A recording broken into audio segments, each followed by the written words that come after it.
E aí pessoal, aqui quem fala é o Guto e sejam bem-vindos a mais um vídeo. Hoje a gente vai analisar o episódio 10 de Hoshai no Sora. E os meninos, eles já vão participar do campeonato, então finalmente chegou a época do campeonato. Mas primeiro eles precisam lidar com o novo problema que eles têm, né? Que é a mão machucada do Tsubasa. Eu achei muito legal a forma como eles aproveitaram bem esse roteiro. Porque o que eles fizeram é desenvolver o drama familiar do Tsubasa, né? Com o pai dele que acabou machucando a mão dele. E eles aproveitaram isso para desenvolver aquela questão do Taiyo e do Nao serem uma dupla muito fraca. Eles precisam que apenas 3 duplas participem da competição. Então o Taiyo e o Nao, que seriam reservas, eles vão acabar participando. E eles estão meio inseguros com isso, né? Porque eles são a dupla mais fraca, são 2 meninos super inseguros. E os outros encorajam eles, mesmo quando eles estão com aquela ideia na cabeça de tudo bem perder, só precisa que um dos outros ganhem. Os outros encorajam, dizendo que esse não pode ser o pensamento e que não adianta eles quererem trocar de duplas, porque eles treinaram durante todo esse tempo assim para terem uma sinergia, para trabalharem bem dessa forma e que eles precisam se esforçar. Isso anima bastante os meninos, né? Isso vai deixar eles bastante empolgados com a partida e mais seguros.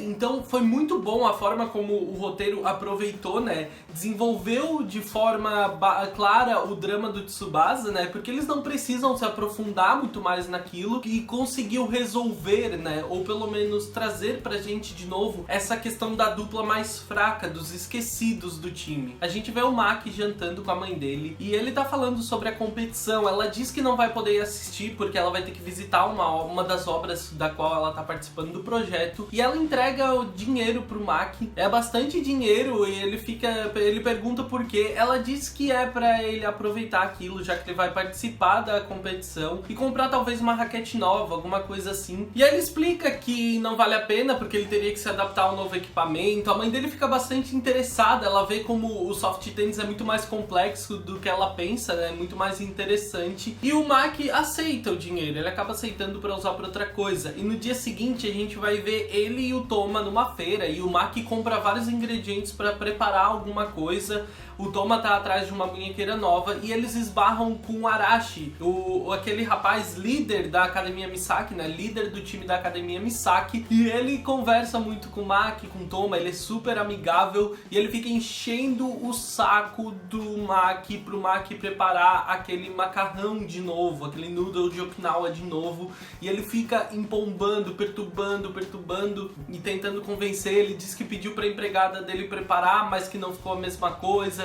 E eles estão indo pro caminho da casa quando eles esbarram com um casal não, né? Mas com 2 meninos gêmeos. São os gêmeos Itsuse, que aparentemente, né, eles contam depois pra gente que eles são a dupla vencedora há 2 anos dessa competição que os meninos vão participar. Esses gêmeos, inclusive, falam de forma super arrogante com o Oji Arashi, dizendo pra ele não perder, pra eles pelo menos se enfrentarem. E quando eles veem o Toma, eles reconhecem o Toma, falam sobre uma dupla, né, Shinjo e Yoshimi, alguma coisa assim, que aparentemente é uma antiga dupla do Toma, e aparentemente o Toma é um rapaz muito bom, eles reconhecem isso, só que os meninos falam o tempo inteiro de forma super arrogante, e isso é muito irritante de ver. E aí o Arashi e o Toma contam pro Maki quem são eles, né, que esses gêmeos eles foram campeões 2 vezes seguidas da competição e que eles são simplesmente incríveis. Vamos combinar? No roteiro padrão de Shonen, o que aconteceria é o Maki e o Shinjo chegarem aí, se classificarem para uma posição muito boa, não necessariamente a grande final, mas sei lá, quartas de final, e terem uma partida muito forte contra os irmãos Itsuse. Isso seria o roteiro padrão de um Shonen, mas a gente sabe que Hoshai no Sora, ele foge um pouco dos padrões, então não necessariamente dá pra gente esperar isso, mas eu acho que essa seria a fórmula mágica da coisa, seria assim que normalmente o roteiro deveria seguir. A gente começa a ver agora os rapazes se preparando, né, para as partidas no dia seguinte. e a gente vai ver primeiro o Shinji Otoma. Ele tá no quarto conversando com o irmão dele, e o irmão dele fala sobre o Maki. E o Shinjo, ele fica desconfortável com aquilo. Ele inclusive fala que o irmão dele tem falado muito sobre o Maki. Eu não sei ainda como é a relação do Maki com o irmão do Shinji Otoma, porque a gente sabe que os dois já estudaram juntos, mas eu não sei como é a relação deles de forma mais íntima. No dia seguinte, inclusive, acho que no café da manhã, a gente vê o Toma revirando a comida, mexendo na mesa, e a mãe dele fala que ele não comeu ainda, né? Porque ele sempre come fora. Ela culpa ele por sempre comer fora e por isso ele sempre acaba não comendo bem em casa. E ele diz então que é porque a comida é ruim, que o pai dele também não suporta a comida e que é por isso que eles comem sempre fora. A mãe dele se ofende e ele diz então que tá falando com ela quando ela reclama, tá falando com a mãe dele, e ela responde dizendo que não escolheu ser mãe dele. A gente já tinha percebido em algumas outras passagens que o relacionamento dos dois não é bom, não é saudável. Eu acho que ainda não ficou bem claro de onde é que vem todo esse rancor, toda essa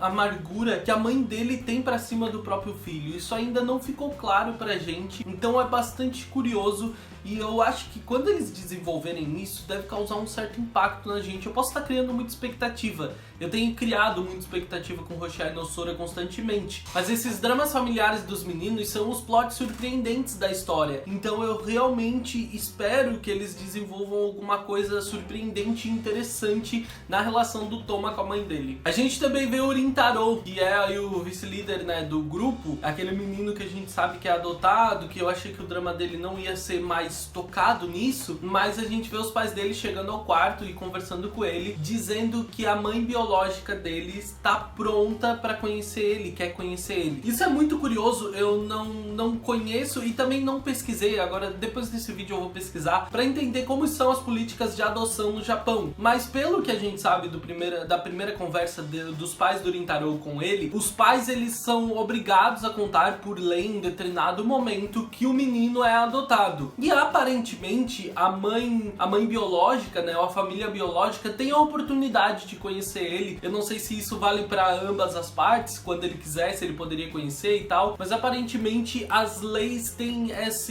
tentam manter de certa forma esse vínculo. É porque eu acho que, por exemplo, aqui no Brasil não existe nada na lei que exija isso, né, nem que tu conte, nem que a pessoa venha a conhecer a sua família biológica. Então é bastante curioso isso, então talvez eu dê uma pesquisada para entender um pouco mais, mas a gente já vê aí que o Rintaro tem que se preparar para isso, porque ele vai finalmente conhecer a mãe biológica dele, e é uma das pessoas que fez ele se sentir mal durante muito tempo, porque sempre fez com que ele exigisse mais dele para agradar as pessoas que meio que parece que ele nunca agradou. Inclusive a mãe dele é uma dessas pessoas, porque ele acha que é por coisas assim que ela nunca quis criar ele. Outra pessoa que a gente vê durante a noite é a Kanako. Ela mudou um pouco os desenhos dela, né? Como vocês sabem, ela publicava vários dos desenhos dela na internet e fazia bastante sucesso, né? Quando ela publicava principalmente aquelas lolicons. Só que ela mudou um pouco e ela começou a desenhar coisas diferentes, principalmente retratar os meninos do clube de soft tênis em algumas cenas. Os desenhos dela passaram a ser sobre isso e ela começou a tomar muito hate. Ela toma muito hate nos comentários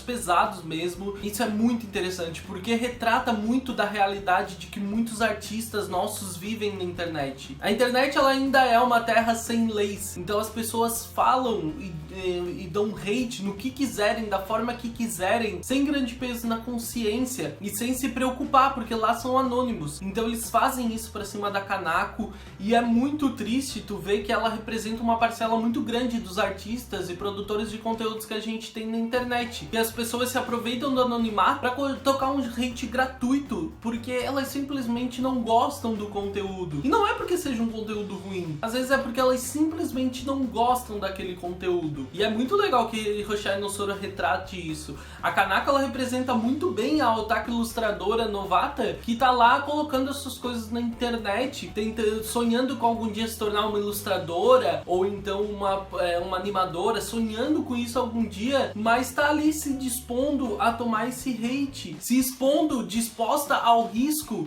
de ter a sua saúde mental prejudicada para poder então expor o trabalho dela, algo de qual ela se orgulha tanto. Outro dia na escola, durante o treino, a presidente do conselho estudantil vai visitar os clubes. Ela disse que é normal ver se os clubes estão sendo produtivos e por isso ela costuma visitar eles. E tem uma pequena conversa que no começo parece uma espécie de guerra fria entre ela e o Toma, só que quando ela se preocupa em estar sendo meio agressiva ou tá fazendo algum tipo de bullying, o Toma diz que não tem problema, que a atitude dela fez com que eles mudassem completamente de atitude. Ele agradece em nome de todos os meninos, porque o fato de eles correrem o risco do clube ser dissolvido fez com que eles se dedicassem mais. E os meninos se surpreendem ao ver a presidente sorrindo, que é algo que eles nunca viram ela fazer e chegam a ficar um pouco assustados. Depois do treino, então eles estão vendo aí as chaves das partidas deles no campeonato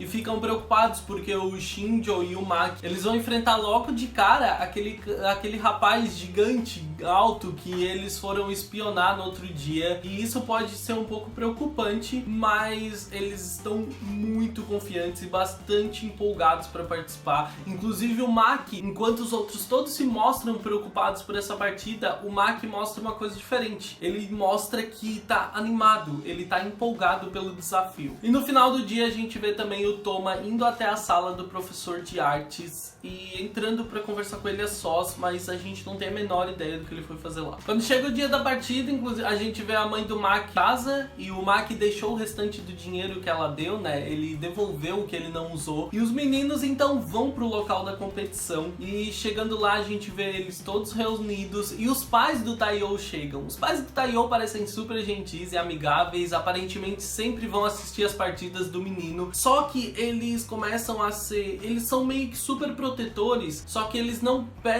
pensam bem nas palavras deles. E eles dão um kit de primeiros socorros pro Taiyo, eles começam a falar pro Taiyo que ele não precisa se preocupar, que se ele se machucasse, se ele perder, ele não precisa se preocupar porque a culpa não é dele, tem outra pessoa também, então a culpa provavelmente será desse outro integrante. Então a gente vê que eles tratam o Taiyo como se ele fosse perfeito, eles colocam ele numa bolha como se as pessoas ao redor fossem o problema de tudo e ele não errasse em nada. E tudo que eles falam faz isso parecer... eu no lugar do Nao, da dupla dele, ficaria muito desconfortável e preocupado de me colocar nessa situação. Só que o próprio Taiyo então responde dizendo que não é assim e que se eles perderem a culpa é da dupla, que a dupla joga como um só. Não existe isso de apenas um deles serem culpados. E os meninos ficam orgulhosos da forma como o Taiyo lida com isso. As partidas estão prestes a começar e o Rintaro e o Tsuki Ameno são os primeiros. Eles começam perdendo o primeiro ponto, mas logo eles entram na partida de novo. Eles percebem que estão nervosos, que não precisam ficar assim. Inclusive comparam os adversários deles às meninas do soft tênis feminino da escola. E eles então começam a jogar de outra forma. Eles ganham os 2 primeiros sets até com uma certa facilidade. Só que o problema é que a perna do Rintaro começa a incomodar. Aparentemente ele tem a perna machucada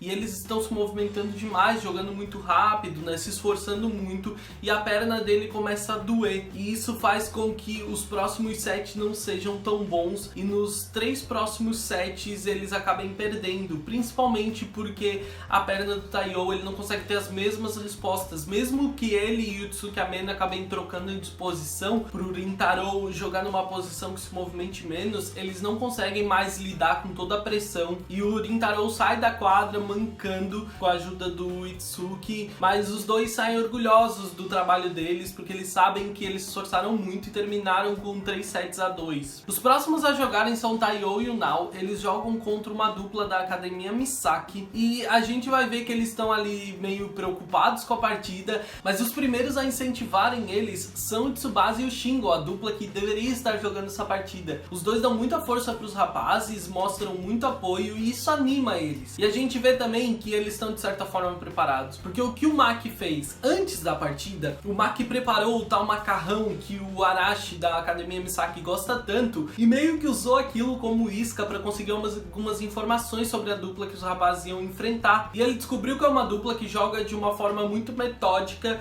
e eles já sabem como lidar com eles. E ele aconselha os meninos a talvez aplicarem na partida numa besteira que eles fizeram no treino. E no treino eles jogavam se movimentando muito. Não tinha nem como tu saber quem tava jogando na frente, quem jogando atrás. E dessa forma, os meninos conseguem ganhar facilmente os primeiros sets. Só que o problema é que esse estilo de jogo faz eles cansarem demais. E eles perdem um pouco do tempo de resposta deles. E eles não conseguem mais se movimentar tão bem e acabam perdendo. E que cena maravilhosa essa partida, gente. Sério, a partida do Nao e do Taiyo é maravilhosa porque ela é de diversas formas, ela é construída, né? Ela é uma daquelas cenas que a gente tem em todo episódio de Hoshai no Sora, em que tem aquela carga emocional, aquele drama muito forte e que te entrega a essência de Hoshai no Sora. Então a gente tem aí a música de Hoshai no Sora, né? O encerramento tocando durante a partida, a gente vê as expressões dos meninos, os meninos que estão torcendo, os meninos jogando, as expressões dele, os movimentos,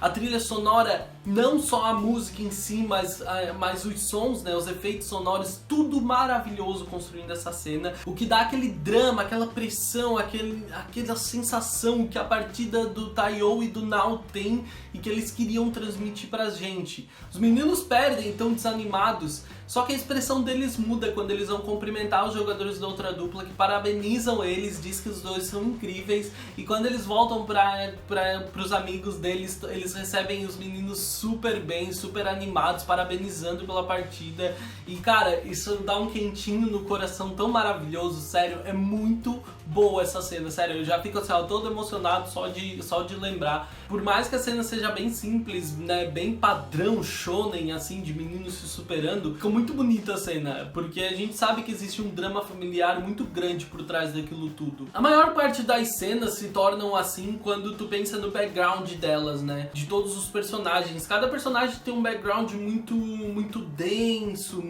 maior parte das vezes muito triste, né, muito dramático. E quando tu pensa eles nas partidas, no soft tennis, levando aquilo como uma forma de superação, tu vê aquilo de uma outra forma e é muito gratificante, emocionante ver aquilo. E depois do encerramento, a gente tem aí o Shinjo e o Maki com aquela tensão, porque eles precisam ganhar essa partida, senão o clube de soft tennis vai ser dissolvido. E eles estão aí pra enfrentar aquele cara gigante que eles foram lá espionar e que aparentemente vai ser uma partida muito difícil, mas os meninos vão ter que dar tudo deles. No começo, quando eu tava assistindo o Hoshai no Sora, eu achei que o clímax de tudo seria o campeonato, mas a gente tá vendo que não. Provavelmente a gente vai ter aí, ó, grandes momentos, né, momentos muito intensos na partida do Maki, do Shinjo, deve tomar boa parte do próximo episódio, mas a gente sabe que como eles ainda têm, sei lá, uns 3 episódios pela frente, eles devem aproveitar e desenvolver outros dramas. Tem o drama do Rintaro pra fechar agora com a mãe biológica, tem a questão do pai do Maki. Então, cara, Hoshai no Sora se faz muito bom em diversos aspectos e um deles é esse ritmo que o anime tá tendo.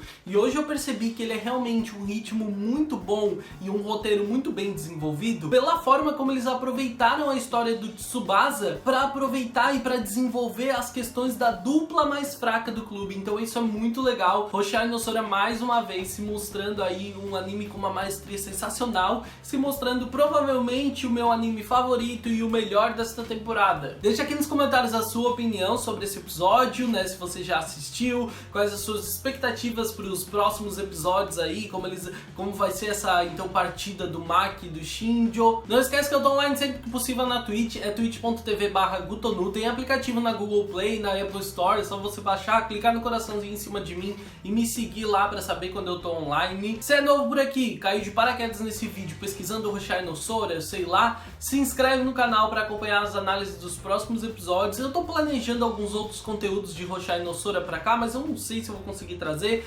mas se inscreve pra quando eles chegarem, se chegarem, você já tá acompanhando as análises dos últimos episódios e a análise final do anime. Se gostou do vídeo, deixa o like, porque ajuda muito o meu vídeo a ser divulgado. Eu vejo vocês no próximo vídeo. Um grande beijo. Tchau, tchau.